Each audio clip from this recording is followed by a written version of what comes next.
Por que você deve rodar o Google Ads, tá? Por que você deve rodar o Google Ads?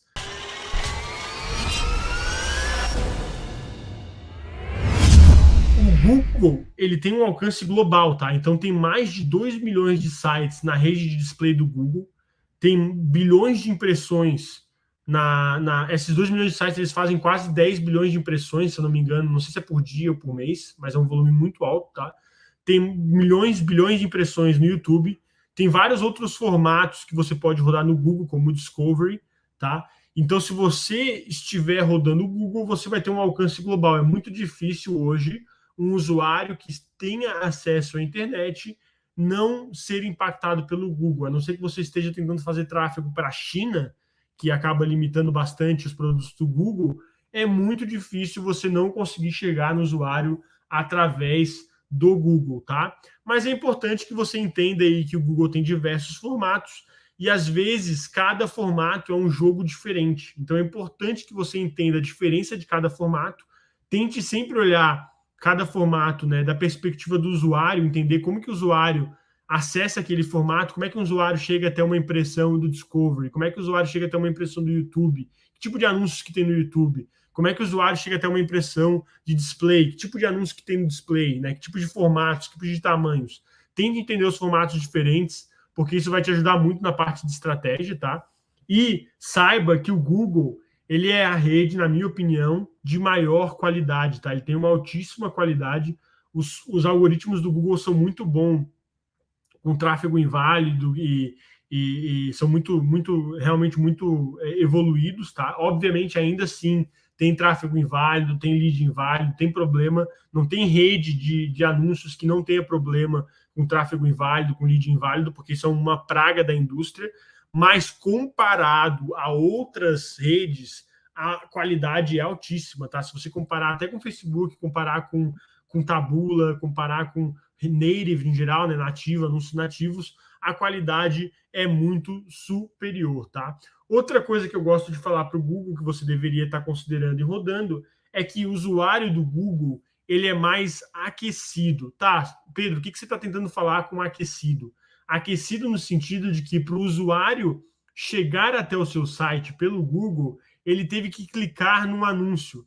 Então significa que esse usuário ele já interage com a programática, ele já está clicando em anúncios em outros sites, ou no YouTube, ou no Discovery, então ele tem um engajamento já comprovado em relação aos anúncios, e ele está aquecido no sentido de que ele está no ecossistema do Google. Muitas vezes esse usuário ele está no Chrome, ele está num dispositivo Android, ele está ali no ambiente que o Google tem um certo controle. Então acontece que, de forma geral, a gente percebe que a programática dos usuários que vem do Google Ads, ela é uma programática muito mais aquecida. Então eu quero ouvir a galera veterana, eu quero ouvir a galera que está na comunidade. Comenta aqui quem tem mais. Fala se você tem mais resultado com o Google do que o Facebook. Comenta aqui se você tem mais resultados no Google do que no Facebook. Se o seu ROI é melhor, a qualidade do seu lead é melhor. Quero ver qual é a impressão de vocês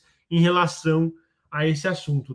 E a segmentação do Google é de altíssimo nível, tá? Ela é um pouco diferente do Facebook, se você está acostumado com o Facebook, então você tem que entender como utilizar a segmentação, como utilizar a parte de palavras-chave, mas a segmentação do Google é de altíssimo nível, tá bom? Então, esses são os principais motivos, na minha opinião, do porquê que você deve rodar o Google Ads, por que você deveria estar rodando o Google Ads, tá? Agora, vamos fazer uma comparação bem rápida antes da gente entrar no core da live sobre Google Ads e Facebook Ads. Se a gente fosse explicar o que acontece de diferente, tá? É que no pixel do Google Ads, geralmente ele demora muito mais para aquecer, ele aquece muito mais devagar do que comparado ao Facebook. Ele precisa de um volume maior de conversões, tá? Então precisa ter muito mais paciência para colher os frutos no Google do que no Facebook. Conheço vários publishers que eles colocam uma campanha no ar no Facebook hoje e ela começa a dar ROI. E eu conheço vários publishers no Google, né, que já entenderam o jogo lá, que colocam uma campanha lá e às vezes tem que esperar 3, 4, 5, 7 dias, se a conta for aquecida, para ter ROI, tá? Então, realmente aí o Google você precisa ter um pouco mais de paciência, tá? Ele é um pouco mais complexo de você escalar, tem algumas dificuldades que a gente vai explicar aqui. Ele é um pouco mais complexo também de gerenciar em alguns aspectos, a gente vai falar aqui em algumas partes, tá? E uma coisa que eu acho que é uma das principais diferenças também é que o Google Ads tem muito mais mudanças no produto do que o Facebook, tá? Eu sinto que o produto do Google Ads ele muda muito mais rápido do que o produto do Facebook Ads, né? Até porque o Google é uma empresa maior do que o Facebook, tá? Então, essas são as principais diferenças entre os dois.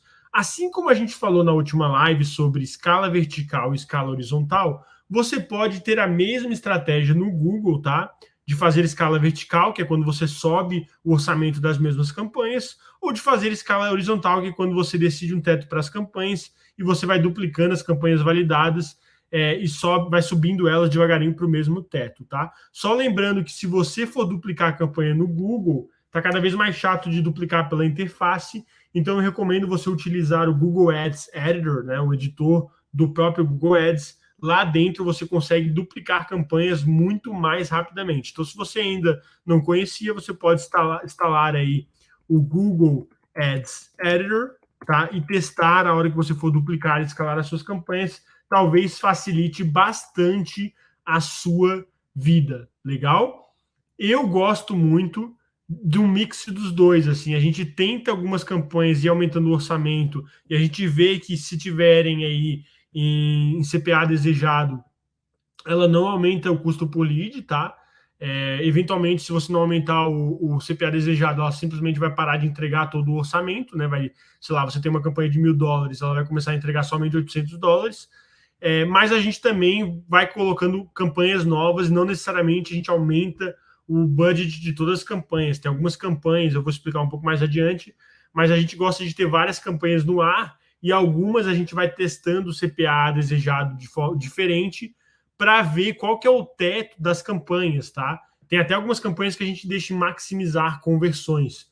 Isso para a parte de campanhas de lead, tá? Tem uma diferença se você for rodar tráfego direto para a campanha de lead. O Google ele até prioriza a campanha que tem um orçamento melhor e está gastando mais. Ele entrega mais naquela primeira, depois mais na outra. Por isso que se você tiver várias campanhas com orçamento bem alto, você vai ver que ele não vai gastar em todas igual. Ele vai gastar nas que estão performando melhor e daí depois ele vai gastando nas outras à medida que ele consegue gastar, tá? Então não tem essa de duplicar a campanha no Google e concorrer com a própria URL, não. E você pode simplesmente através da parte de audiências, excluir a sua audiência que já converteu, que já clicou no anúncio para que isso aí não aconteça. Não, o pixel do Google não é perfeito, tá? Essa exclusão de audiência, ela nem sempre funciona da melhor forma possível, mas ela consegue reduzir a intersecção e reduzir aí você pagar novamente pelo mesmo tipo de tráfego, tá? Bacana?